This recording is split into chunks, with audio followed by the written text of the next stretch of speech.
ಆಧುನಿಕ ಆವರ್ತಕ ಕೋಷ್ಟಕ ಮಾಡರ್ನ್ ಪೀರಿಯಾಡಿಕ್ ಟೇಬಲ್.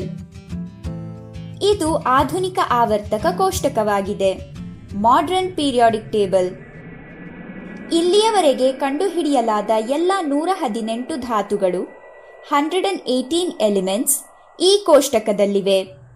ಈ ಎಲ್ಲ ಧಾತುಗಳು ಪರಮಾಣು ಸಂಖ್ಯೆಯ ಅಂದರೆ ಅಟಾಮಿಕ್ ನಂಬರ್ನ ಏರಿಕೆ ಕ್ರಮದಲ್ಲಿ ಜೋಡಿಸಲ್ಪಟ್ಟಿವೆ.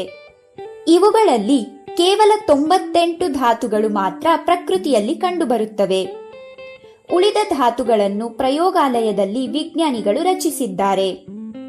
ಆಧುನಿಕ ಆವರ್ತಕ ಕೋಷ್ಟಕದಲ್ಲಿ ಒಟ್ಟು 7 ಆವರ್ತಕ ಅಂದರೆ ಪೀರಿಯಡ್ಸ್ಗಳಿವೆ ಮತ್ತು 18 ಗುಂಪುಗಳು ಅಂದರೆ ಗ್ರೂಪ್ಸ್.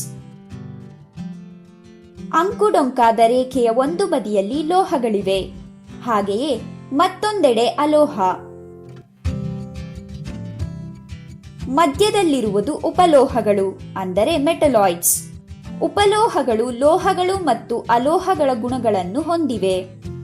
ಆವರ್ತಕ ಕೋಷ್ಟಕದಲ್ಲಿ ಇನ್ನೂ ಅನೇಕ ಆಸಕ್ತಿದಾಯಕ ಪ್ಯಾಟ್ರನ್ಗಳು ಅಡಗಿವೆ. ನಾವು ಈ ಪ್ಯಾಟ್ರನ್ ಅನ್ನು ತಿಳಿದುಕೊಂಡರೆ ಕೋಷ್ಟಕದಲ್ಲಿ ಧಾತುವಿನ ಸ್ಥಾನದಿಂದಲೇ ಅವುಗಳ ಗುಣಗಳನ್ನು ಊಹಿಸಬಹುದು.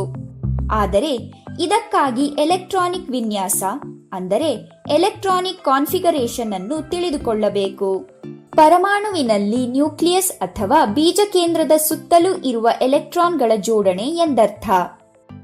ರಾಸಾಯನಿಕ ಕ್ರಿಯೆಗಳಲ್ಲಿ ಇಲೆಕ್ಟ್ರಾನ್ಗಳೇ ಪಾಲ್ಗೊಳ್ಳುತ್ತವೆ, ಹಾಗಾಗಿ ಧಾತುಗಳ ಗುಣಗಳನ್ನು ಅವುಗಳೇ ನಿರ್ಧರಿಸುತ್ತವೆ. ಈಗ ಯಾವುದಾದರೂ ಒಂದು ಗುಂಪಿನ ಧಾತುಗಳನ್ನು ನೋಡಿ. ಗ್ರೂಪ್ 1. ಕೆಲವು ಪ್ಯಾಟ್ರನ್ ನೋಡುತ್ತಿರುವಿರಾ? ನೀವು ಬಯಸಿದರೆ ವಿಡಿಯೋವನ್ನು ಪಾಸ್ ಮಾಡಿ. ಗುಂಪಿನಲ್ಲಿ ಮೇಲಿನಿಂದ ಕೆಳಗೆ ಚಲಿಸುವಾಗ ಕೋಶಗಳ ಸಂಖ್ಯೆಯು ಹೆಚ್ಚಾಗುತ್ತದೆ, ಅಂದರೆ ಪರಮಾಣುವಿನ ಗಾತ್ರ ಹೆಚ್ಚಾಗುತ್ತದೆ. ಈ ಎಲ್ಲಾ ಧಾತುಗಳ ಸಂಯೋಜಕ ಇಲೆಕ್ಟ್ರಾನ್ ಅಂದರೆ ವೇಲೆನ್ಸ್ ಎಲೆಕ್ಟ್ರಾನ್ಸ್ ಅಂದರೆ ಹೊರಗಿನ ಕೋಶದಲ್ಲಿರುವ ಎಲೆಕ್ಟ್ರಾನ್ಗಳ ಸಂಖ್ಯೆ ಸಮಾನವಾಗಿರುತ್ತದೆ. ಅಂದರೆ ಈ ಎಲ್ಲಾ ರಾಸಾಯನಿಕ ಕ್ರಿಯೆಯ ಸಮಯದಲ್ಲಿ ಇಲೆಕ್ಟ್ರಾನ್ಗಳನ್ನು ನೀಡುವ ಅಥವಾ ಪಡೆಯುವ ಸಾಮರ್ಥ್ಯವು ಒಂದೇ ಆಗಿರುತ್ತದೆ. ಆದ್ದರಿಂದ ಇವುಗಳ ರಾಸಾಯನಿಕ ಗುಣಗಳು ಸಹ ಸಮಾನವಾಗಿರುತ್ತದೆ. ಇದರ ಅರ್ಥವೇನೆಂದರೆ ಲಿಥಿಯಂ ಒಂದು ಲೋಹ ಮತ್ತು ಅದು ನೀರಿನೊಂದಿಗೆ ಪ್ರತಿಕ್ರಿಯಿಸಿ ಹೈಡ್ರೋಜನ್ ಅನಿಲವನ್ನು ರೂಪಿಸುತ್ತದೆ ಎಂದು ನಮಗೆ ತಿಳಿದಿದ್ದರೆ, ಸೋಡಿಯಂ ಸಹ ಅದೇ ರೀತಿ ಮಾಡುತ್ತದೆ ಎಂದು ನಾವು ಊಹಿಸಬಹುದು. ಅಲ್ಲದೆ ಸೋಡಿಯಂನ ಪರಮಾಣು ಲಿಥಿಯಂಗಿಂತ ದೊಡ್ಡದಾಗಿರುತ್ತದೆ ಎಂದೂ ಸಹ ಊಹಿಸಬಹುದು.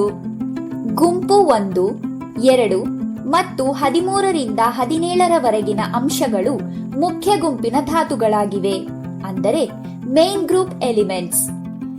ಗುಂಪು 3ರಿಂದ 12ರ ಧಾತುಗಳು ಪರಿವರ್ತನೆಯ ಧಾತುಗಳಾಗಿವೆ, ಅಂದರೆ ಟ್ರಾನ್ಸಿಷನ್ ಎಲಿಮೆಂಟ್ಸ್. ಗುಂಪು 18ರ ಧಾತುಗಳ ಹೊರಕೋಶಗಳು ಸಂಪೂರ್ಣವಾಗಿ ತುಂಬಿರುತ್ತವೆ. ಇವು ಜಡ ಅನಿಲಗಳು ಅಂದರೆ ನೋಬಲ್ ಗ್ಯಾಸಸ್ ಆಗಿವೆ. ಈಗ ನಾವು ಆವರ್ತಕ ಪ್ಯಾಟ್ರನ್ ನೋಡೋಣ. ಆವರ್ತಕದ ಎಲ್ಲಾ ಧಾತುಗಳ ಕೋಶಗಳ ಸಂಖ್ಯೆ ಸಮಾನವಾಗಿರುತ್ತವೆ.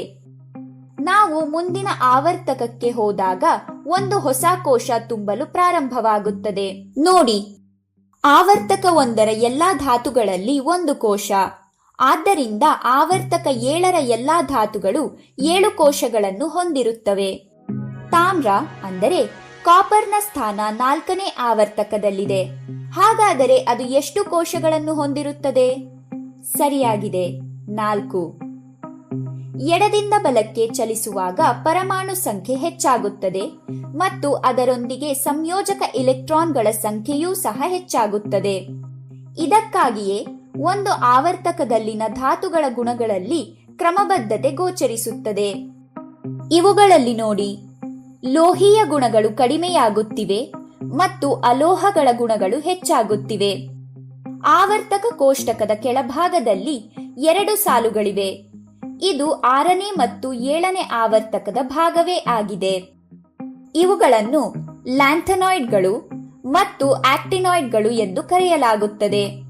ಪ್ರತಿ ಸಾಲಿನ ಧಾತುಗಳ ಗುಣಗಳು ಬಹುತೇಕ ಒಂದೇ ಆಗಿರುತ್ತವೆ. 7ನೇ ಆವರ್ತಕದ ಎಲ್ಲಾ ಧಾತುಗಳು ವಿಕಿರಣಶೀಲವಾಗಿವೆ.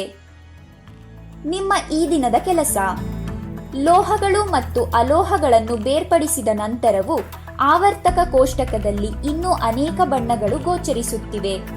ಇದು ಏಕೆ? ಒಂದೇ ರೀತಿಯ ಬಣ್ಣವನ್ನು ಹೊಂದಿರುವ ಧಾತುಗಳ ಗುಣಲಕ್ಷಣಗಳು ಯಾವುವು? ಇದನ್ನು ಕಂಡುಹಿಡಿಯಿರಿ.